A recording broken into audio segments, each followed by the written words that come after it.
Gumam Suyin sembari mengamati sekeliling ruangan yang tampak tidak asing namun karena baru saja bangun tidur dengan kondisi lapar membuat otaknya bekerja dengan lambat. Suyin melihat jam yang menempel di dinding yang ternyata sudah menunjukkan pukul 7 malam. Ini pagi atau malam, gumam Suyin yang belum sepenuhnya tersadar. Ia memijat kepalanya yang tiba-tiba terasa pusing dan perutnya seperti diaduk-aduk. Suyin bergegas turun dari ranjang buru-buru berlari ke kamar mandi. Ia sudah tidak tahan ingin memuntahkan semuanya. Kenapa perutku mendadak tidak enak seperti ini? Gerutu Suyin sembari memegang perutnya. Ia menyandarkan tubuhnya di dinding karena merasa lemas. Ini mungkin karena mak yang dideritanya. Jika terlambat makan sedikit saja maka ia akan mengalami mual dan nyeri di ulu hatinya. Suyin membasuh wajahnya setelah perutnya sudah mulai membaik. Ia membutuhkan makanan jika tidak ingin sakitnya bertambah parah. Setelah selesai mencuci muka dan pikirannya juga sudah jernih, Suyin mulai mengenali kamar yang ditempati olehnya saat ini berada di UN Village. Tidak salah lagi karena Suyin pernah tidur di sana saat itu. Suyin keluar dari kamarnya dengan berjalan mengendap-endap sambil menenteng tasnya. Ia celingukan ke sana kemari untuk memastikan tidak ada orang sehingga aman untuk kabur secara diam-diam. Bukan tidak ingin bertemu dengan suaminya tapi mengingat percakapan saat dalam perjalanan pulang membuat kepalanya berdenyut. Suyin, ternyata kau sudah bangun. Sebuah suara yang tiba-tiba terdengar membuat Suyin terlonjak kaget hingga ia memegang dadanya. Suyin yang sudah hendak melangkah keluar segera berbalik. Iya, Bu, sahut Suyin sembari menggaruk rambutnya yang masih berantakan. Ia hanya ingin segera pergi dari rumah itu begitu tahu berada di UN Village. Tidak ada waktu untuk merapikan rambutnya. Kau mau kemana? Tanya Ni. Park Seraya mengerutkan keningnya ketika melihat Suyin menenteng tas yang berisi pakaiannya. Aku ingin pulang, Bu, sahut Suyin dengan jujur. Sebaiknya kau menginap di sini saja. Kau bisa kembali besok pagi, ujar Ni. Park. Apa ini masih pukul 7 malam? Tanya Suyin. Ia pikir sudah tidur semalaman. Tentu saja, sekarang taruh lagi tasmu di dalam kamar. Kau harus makan malam bersama kami, ujar Ni. Park. Sebenarnya Suyin ingin menolak namun perutnya terus berbunyi sehingga mau tidak mau Suyin menurut permintaan ibu mertuanya. Ia hanya bisa berharap tidak ada keributan yang ditimbulkan Dae-hyun dan Kim Soo-hyun seperti yang sudah-sudah.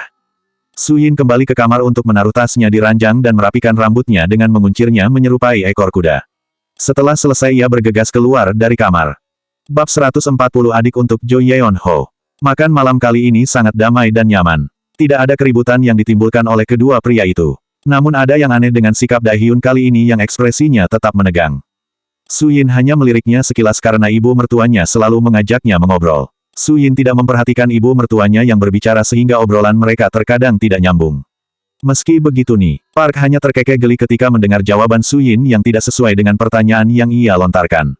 Airi yang duduk di sebelah Dae-hyun merasa cemburu dengan kedekatan Suyin dengan ibu mertuanya. Padahal seharusnya ia yang berada di posisi itu saat ini. Kim Soo-hyun yang duduk di seberang Suyin terus saja memandangnya tanpa ada rasa bosan sama sekali.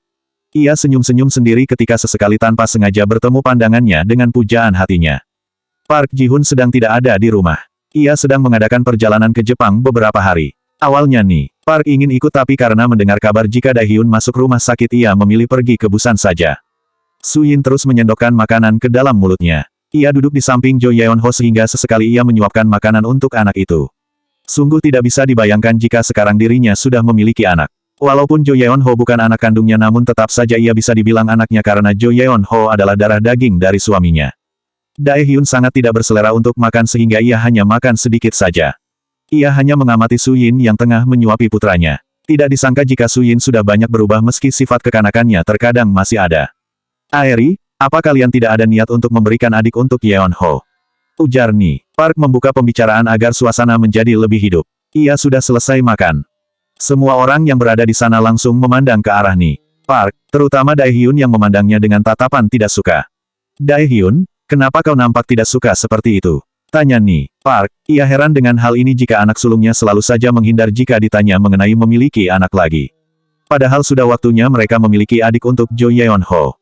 Dae-hyun memalingkan wajahnya ke arah lain. Ia sangat tidak suka dengan ide ibunya. Nanti ia akan memberikan cucu yang banyak untuk ibunya tapi bukan dengan Airi. Kalian sebaiknya memiliki anak lagi agar hubungan kalian menjadi lebih harmonis karena anak akan membawa keberuntungan, ujar Ni. Park sembari memandang menantunya. Airi hanya tersenyum tipis mendengar permintaan ibu mertuanya. Bagaimana mungkin mereka memiliki anak lagi jika Dae-hyun tidak pernah lagi menyentuhnya? Airi tiba-tiba saja mendapatkan ide mengenai hal itu. Kami akan memikirkannya nanti, Bu, sahut Airi. Baguslah, Jangan sampai terlambat karena usia kalian akan semakin tua, ucap Ni. Park. Su-yin, jika kelak nanti kau menikah dengan Kim Su-hyun kalian harus memberikan ibu cucu yang banyak, lanjutnya sembari memandang Su-yin. Su-yin justru melirik Dae-hyun sekilas yang memasang wajah masam. Tentu saja, Bu, sahut Kim Su-hyun. Dengan senang hati ia akan memberikan cucu yang banyak untuk ibunya. Su-yin hanya diam saja. Terlalu lama berada di rumah itu membuat kepalanya terasa pusing. Ia ingin segera pulang saja ke Villa Pyeongchangdong. Ibu, jangan terlalu berharap. Belum tentu juga Su-yin mau menikah dengan Kim Su-hyun, sindir Dae-hyun sembari mendengus kesal. Ibu, lihatlah kakak, ia tampak tidak suka jika aku mendekati Su-yin, ujar Kim Su-hyun yang menaikkan nada suaranya. Sudahlah, jangan dengarkan kakakmu, ujar Ni. Park. Su-yin, sebaiknya kau kuantarkan pulang malam ini, ujar Dae-hyun sembari memandang istri kecilnya. Baik, Tuan, sahut Su-yin singkat. Sepertinya Dae-hyun bisa membaca pikirannya yang ingin segera pulang. Tidak, malam ini Su-yin menginap di sini saja. Kau tega sekali pada sekretarismu sehingga menyuruhnya untuk pulang, sergah Ni. Park sembari menatap tajam Dae-hyun. Bukan begitu, Bu, ujar Dae-hyun. Tidak usah khawatir, biar besok Kim Su-hyun yang mengantarkannya pulang jika kau tidak mau, ucap Ni. Park. Tentu, Bu, sahut Kim Su-hyun dengan raut wajah bahagia. Ia sama sekali tidak keberatan untuk mengantarkan Su-yin pulang. Dae-hyun memilih bangkit dari duduknya. Percuma saja membantah perkataan ibunya karena ia tidak akan pernah menang. Ia segera meninggalkan ruang makan. Aeri juga ikut membuntuti langkah suaminya. Ia harus bisa memiliki anak jika ingin bertahan di rumah ini. Sebuah cara licik terbersit dalam pikirannya namun tidak sekarang karena ia tidak memilikinya. Begitu masuk ke dalam kamar ternyata Dae-hyun tengah berada di kamar mandi karena ada suara gemericik air yang terdengar di sana. Aeri mengunci pintu kemudian mengganti pakaiannya dengan sebuah lingerie yang sangat seksi. Belahan dada yang terbuka lebar hampir menampakkan dua buah benda sintal miliknya. Aeri menatap tubuhnya di cermin dengan penuh percaya diri. Selama ini tidak ada seorang pria pun yang menolak melihat kemolekan tubuhnya. Aeri segera duduk di sisi ranjang sembari menyilangkan kakinya hingga pahanya yang begitu mulus terlihat menggoda. Kaki jenjangnya yang putih mulus seperti porselen pasti membuat pria yang melihatnya akan terpesona. Tidak sia-sia perawatan kulit mahal yang selama ini dilakukannya setiap seminggu sekali. Dae-hyun sudah selesai membersihkan diri. Ia memandang sekilas penampilan Aeri dengan alis yang berkerut kemudian dengan acuh berdiri di depan cermin sembari mengeringkan rambutnya. Aeri tetap bersabar sembari berhitung di dalam hati. Ia sangat yakin jika sebentar lagi Dae-hyun akan mendekatinya. Sudah lama Aeri merindukan setiap sentuhan dari Dae-hyun karena entah berapa lama pria itu tidak menyentuhnya sehingga seringkali ia memilih Han sebagai pelampiasan. Kini Dae-hyun sudah selesai mengeringkan rambutnya tanpa melirik Aeri sedikitpun. Ia berpura-pura tidak melihatnya. Aeri mulai hilang kesabaran sehingga ia berdiri untuk menghampiri Dae-hyun dengan berlenggak-lenggok sehingga membuat tubuhnya yang terekspos bebas terlihat sangat seksi. Ia melingkarkan lengannya ke pinggang Dae-hyun belakang. Tidak mendapatkan respon seperti yang diharapkan olehnya tangan kanannya mengusap lembut perut Dae-hyun yang berotot dengan dada yang ditumbuhi bulu-bulu halus. Dae-hyun tetap dalam posisinya pura-pura tidak menyadari keberadaan Aeri. Meski ada sesuatu yang menggelitik di tubuhnya namun ia akan menahannya. Sayang, benar kata ibu. Sebaiknya kita memiliki adik untuk Yeon-ho, ucap Aeri dengan sensual di telinga Dae-hyun. Tangannya terus bergerilya dengan perlahan melepaskan handuk yang melingkar di pinggang Dae-hyun. Selanjutnya bab 141 tidak usah bermimpi.